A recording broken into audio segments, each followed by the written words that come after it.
রাতে ঘুমানোর আগে আপনি এমন একটা কাজ করেন যা হয়তো আপনার জীবনটাই পরিবর্তন করে দিতে পারে, কিন্তু 99% মানুষ এই গোপন উপায়টা জানেই না। আর যারা জানে তারা কাউকে বলে না। বলা হয় মাত্র 11 দিন এই উপায় করলে টাকা যদি আটকে থাকে তাহলে ফিরে আসে, হঠাৎ ভাগ্য খুলে যায় আর অসম্ভব কাজও সম্ভব হয়ে ওঠে। কিন্তু একটা ছোট্ট ভুল করলে সবকিছু নষ্ট হয়ে যেতে পারে। তাহলে কি সেই রহস্য? চলুন শুরু করি আজকের ভিডিও। নমস্কার বন্ধুরা, আপনাদের সবাইকে জানাই স্বাগত।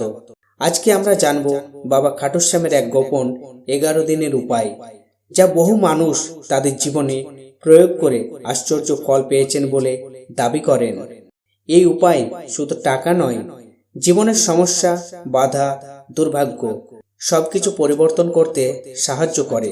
কিন্তু মনে রাখবেন, এটা শুধু কোনো টোটকা নয়, এর সাথে জড়িয়ে আছে বিশ্বাস, ধৈর্য এবং শক্তি। আপনি কি কখনো ভেবেছেন কেন কিছু মানুষ হঠাৎ সফল হয়ে যায়? কেন কারোর টাকা আটকে থাকে বছরের পর বছর? আর কেন কারোর ভাগ্য রাতারাতি ঘুরে যায়? অনেকেই মনে করেন আমাদের চিন্তা, বিশ্বাস এবং শক্তি সরাসরি প্রভাব ফেলে আমাদের জীবনের ওপর। আর এই 11 দিনের উপায় সেই শক্তিকে জাগ্রত করার একটি পদ্ধতি। 11 দিনের বিশেষ উপায়। এই উপায়টি আপনাকে করতে হবে টানা 11 দিন। একদিনও বাদ পড়লে আবার শুরু করতে হবে। প্রস্তুতি: রাতে ঘুমানোর আগে স্নান করুন বা পরিষ্কার কাপড় পরুন। তারপর পূর্ব বা পশ্চিম দিকে মুখ করে বসুন। মনে রাখবেন, এই সময় আপনার মন শান্ত থাকা খুব জরুরি। এবার 2 নম্বর স্টেপ, শক্তির আহ্বান। একটি সাদা কাগজ নিন, নীল কলম দিয়ে লিখুন জয় শ্রী শ্যাম। এই লেখাটাই আপনার ইচ্ছার দরজা খুলবে। এবার স্টেপ 3, ইচ্ছার শক্তি। এবার চোখ বন্ধ করে মহাবিশ্বকে ধন্যবাদ জানান। তারপর লিখুন আপনার 3টা ইচ্ছে, যেমন টাকা ফিরে পাওয়া, ভালো চাকরি, জীবনের সব সমস্যা দূর হওয়া। মনে রাখবেন, ইচ্ছা যেন পরিষ্কার এবং সত্যিকারের হয়। স্টেপ নাম্বার 4, শক্তি স্থাপন। কাগজে একটু ভিজে হলুদের ফোঁটা দিন। সামনে একটি প্রদীপ জ্বালান। প্রদীপের আলো আপনার ইচ্ছাকে শক্তি দেবে বলে বিশ্বাস করা হয়। স্টেপ 5, মন্ত্র শক্তি। এখন শুরু হবে আসল শক্তি। জপ করুন মা লক্ষ্মীর বীজ মন্ত্র 3 বার। তারপর বাবা শ্যামের মন্ত্র 108 বার। প্রতিটি জপের সাথে আপনার ইচ্ছাকে মনে মনে অনুভব করুন। 6 নাম্বার স্টেপ, রহস্যময় অংশ। এবার কাগজটি ভাঁজ করুন, বালিশের নিচে রেখে ঘুমিয়ে পড়ুন।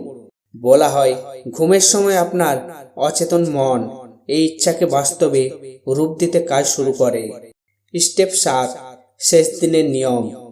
11 দিন পূর্ণ হলে কাগজটি নিয়ে যান মন্দিরে, মা লক্ষ্মীর মূর্তির কাছে রেখে দিন অথবা কোনো গাছের নিচে মাটিতে পুঁতে দিন। এটি আপনার ইচ্ছাকে মহাবিশ্বে সমর্পণ করার প্রতীক। একাদশীর গোপন উপায়। এবার বলবো আরেকটি শক্তিশালী উপায়। একটি শুকনো নারকেল নিন, এর মধ্যে দিন চিনি, হলুদ, 1 চা চামচ ঘি, 1 চা চামচ মধু। ভালোভাবে মিশিয়ে নিন। তারপর প্রতি একাদশীতে অসুস্থ গাছের নিচে রেখে আসুন। বাবা শ্যামের নাম নিয়ে টানা 7টি একাদশী করলে ধন বৃদ্ধি হতে পারে বলে বিশ্বাস করা হয়। বাস্তব অভিজ্ঞতা। ভিডিওতে একজন ব্যক্তি জানান তার 4 বছর ধরে টাকা আটকে ছিল। অনেক চেষ্টা করেও পাচ্ছিলেন না, কিন্তু এই উপায় শুরু করার পর মাত্র 8 দিনের মাথায় সেই টাকা তার কাছে ফিরে আসে। এটা কাকতালীয় নাকি সত্যিই কাজ করে এই উপায়? সিদ্ধান্ত আপনারই। গুরুত্বপূর্ণ সতর্কতা: শুধু উপায় করলেই হবে না, আপনাকে বিশ্বাসও রাখতে হবে। এবং সবচেয়ে গুরুত্বপূর্ণ, নিজের পরিশ্রম কখনো বন্ধ করবেন না, কারণ ঈশ্বর সাহায্য করেন তাদের যারা নিজের চেষ্টা চালিয়ে যায়। বন্ধুরা, এই উপায়টি হাজার হাজার মানুষ করে থাকেন। কেউ বিশ্বাস করে, কেউ করে না, কিন্তু একটা কথা সত্য, বিশ্বাস প্লাস পরিশ্রম সমান সাফল্য। আপনি যদি মন থেকে করেন তাহলে হয়তো আপনার জীবনেও পরিবর্তন আসতে পারে।